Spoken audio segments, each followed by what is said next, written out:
कहा जा रहा है कि जो ज़हीर है उसके दो चाचाओं ने, दादा ने, उन्होंने भी दो लड़कियों को भगा के शादियाँ की हैं। देखें, ये भी हमें पता आपकी मीडिया से ही चल रहा है कि ये हमारा तो यही है ना, पहले दिन से हमें यही शक है, शुबात भी हैं, क्योंकि ये पूरी गैंग है। ये एक केस नहीं है, इस केस के पीछे और भी हमारे पास एक निमरा का केस है, उसमें भी यही सेम इंसिडेंट है। आपको मीडिया में भी वो भी पता होगा। अभी इस तरह के लोग हैं जो इस तरह से बच्चों को बुला फुसला करके, एक काम उनकी ज़हनियत नहीं होती है।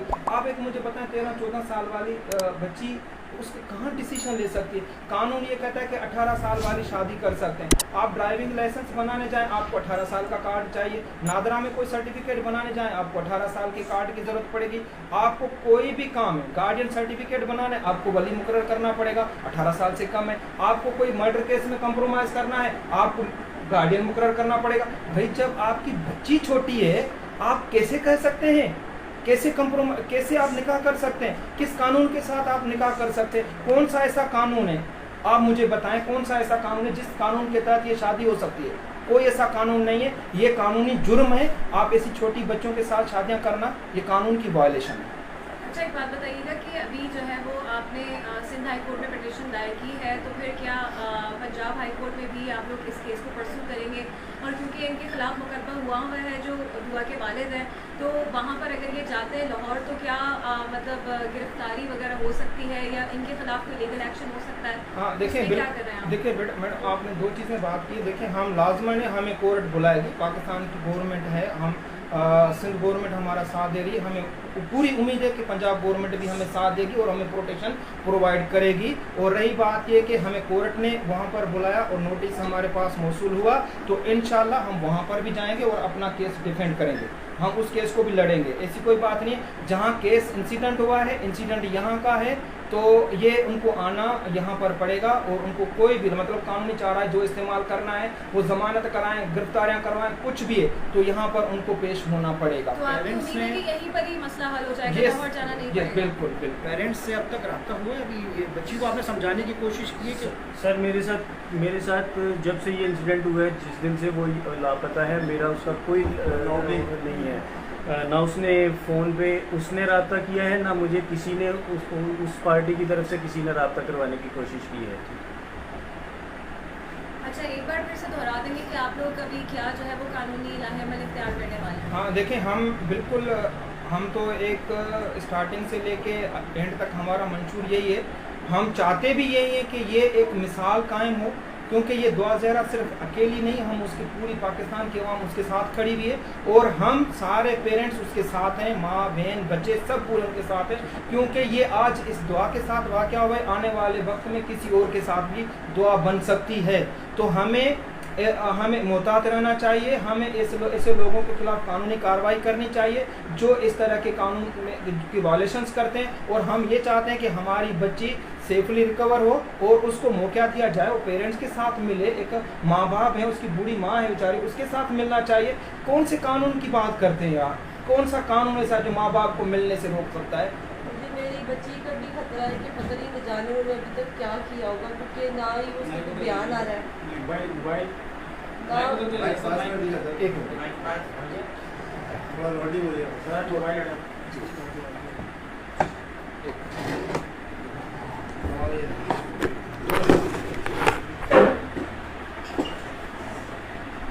ये कहना चाहती हूँ कि मुझे मेरी बच्ची के लिए खतरा है, क्योंकि इतने दिन हो गए उसका कोई बयान नहीं आया, उसका कोई बयान नहीं आया। न जाने वो भी ज़िंदा भी है कि नहीं है, और उसके साथ क्या कर रहे होंगे, क्या नहीं कर रहे होंगे।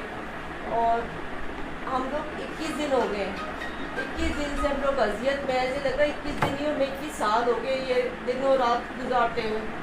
तो मैं चाहती हूँ मेरी बच्ची सेफ आए, तो यहाँ पे सिंध में आए। उसकी बहनें इंतज़ार कर रही हैं, मेरी अम्मी इंतज़ार कर रही है, मैं इंतज़ार कर रही हूँ। और इसकी गारंटी कौन लेगा कि वो सेफ यहाँ पे आएगी? और हमें भी जान का खतरा है, क्योंकि हमें भी ज़ाहिर वो गएंगे, कोई आम इंसान तो है नहीं ना किसी की बच्ची को उठा के ले गए हो, तो हमें भी जान का खतरा है, हमें भी, और मेरी बेटी को तो है ही खतरा। तो दूसरी बात ये है कि मुझे भी समझ नहीं आ रही मैं क्या बात करूँ। वज़ीर चीफ जैसे साहब से मैं गुजारिश करती हूँ कि मेरी बच्ची सेफ तरीके से यहाँ पे लेके आई जाए सिंध में, क्योंकि वो यहाँ की बेटी है, ये थोड़ी है कोई भी कहीं भी उठा के लेके चला जाएगा और उसका निकाह करवा के या कहीं किसी को भी दे देगा। और दूसरी बात ये है कि वज़ीर आज़म और जो इदारे सब हैं जो जिन्होंने हमारा साथ दिया और जो अभी नहीं सुने, जिन्होंने हमारी बात सुने, एक माँ की बात सुने, बहुत अजियत में, बहुत तकलीफ में, हज़ारों बार मैं कह भी चुकी हूँ, मैं तो यहाँ तक भी कह चुकी हूँ कि हमको हमें बच्ची देते, हम माफ़ करने के लिए तैयार हैं, लेकिन इतने दरिंदे कि वो सुनते नहीं हैं।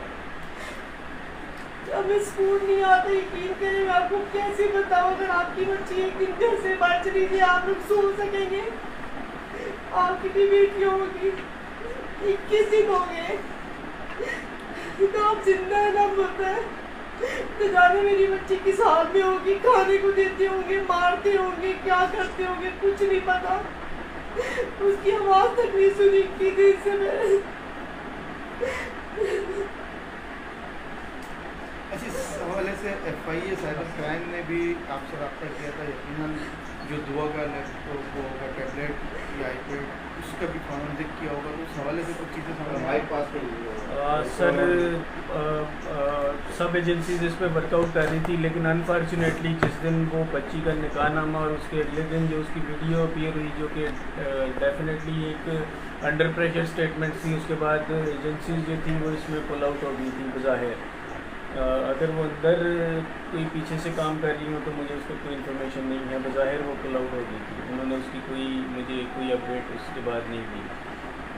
जो कानूनी लाहेमत आप इख्तियार करने वाले, एक बार फिर से बता देंगे क्या लीगल प्रोसीजर अभी अपनाया जाएगा? देखें, बिल्कुल मैं आपको ये बताता चलूँ कि जिस तरह से हमने हाई कोर्ट में पिटीशन हमने दाखिल किए, क्योंकि मजिस्ट्रेट के पास भी केस चल रहा है, तफ्तीश अभी ऑन गोइंग है, तो हमें पूरी उम्मीद है हाई कोर्ट में हमारा 10 तारीख को हमारा केस लगा हुआ है और इंशाल्लाह मंडे को पता चल जाएगा कि किस जजिस के सामने हमारा केस फिक्स हो रहा है। इंशाल्लाह उसमें भी हमें यही रिक्वेस्ट, जैसे मैंने पहले कहा कि हम ये चाहते हैं कि बच्ची हमारी सेफली यहाँ पर पेश की जाए और इसका स्टेटमेंट रिकॉर्ड किया जाए और उसको एक माहौल दिया जाए, एक अच्छा इन्वायरमेंट दिया जाए, माँ बाप के साथ उसको मिलवाया जाए। और हमें तो ये भी पता नहीं है कि वो बच्ची कहाँ से बैठ करके वीडियो बनाई जा रही है, क्योंकि वो बच्ची उसके पीछे सिर्फ उसका शोहर नज़र आ रहा, जो कहा जा रहा है कि ये शोहर है, हमें तो ये भी पता नहीं है कि वो उसका शोहर है, उसके पीछे कोई गेंद बैठी हुई है, किस जगह पे ये स्टेटमेंट दी जा रही है, किस तरह से डॉक्यूमेंटेशन इन्होंने बना करके एक मजिस्ट्रेट के पास वहाँ पर पेश हुए, जिसमें कहा गया कि 18 साल की उम्र की है। जब तक उसके बाप की शादी कोई 18 साल नहीं हुई तो बच्ची कैसे पैदा हो सकती है पहले? और बच्ची की उम्र जिसके हमने आज की पिटीशन में हमने लगाया, जिसमें हमने यही रिक्वेस्ट की है जज साहब कि भाई बच्ची को यहाँ पर पेश किया जाए और उसकी मेडिकल कराया जाए। हमें खदशा है जो इन्होंने अटेम्प्ट किए हैं वो रेप के ज़िम्मे में आते हैं, हमें ये खदशा है कि ऐसा ना हो कि ये मुल्ज़मान भाग जाए, कानून की हथकड़ियों से भाग न जाए। हमें ये खतरा है कि हमारी बच्ची के साथ ज्यादती करके उसको मर्डर न कर दें। हमें ये खतरा है कि उसको तहफ़्फ़ुज़ फराहम किया जाए और उसको पीसफुली यहाँ सिंध में, कराची में और माँ बाप के साथ मिलाया जाए। अच्छा, इतनी वेगनेस क्यों इस मामले में? क्या यहाँ की पुलिस, वहाँ की पुलिस से ये सारी जो इन्फॉर्मेशन आप कह रहे हैं कि बच्ची कहाँ है, किस साल में, ये मालूमात नहीं निकलवा सकती? पुलिस की आपस में कोई राब्ता नहीं है? देखें, कुछ चीज़ें ऐसी हैं कि पुलिस अंडरग्राउंड पे काम कर रही है और मुल्ज़मान तक पहुंच चुकी है। आज जो हमारे मजिस्ट्रेट के सामने जब आर्गूमेंट हुए तो जज साहब के सामने सारी चीज़ें के रिकॉर्ड वहाँ पर पेश किया गया है कि इंशाल्लाह कि ये भी आपको इंशाल्लाह 2-4 दिन के अंदर अंदर पता चल जाएगा कि मुल्ज़मान कहाँ तक और किधर बैठे हैं। इंशाल्लाह गवर्नमेंट हमारे साथ ताउन कर रही है। Okay, welcome sir. और कोई चीज़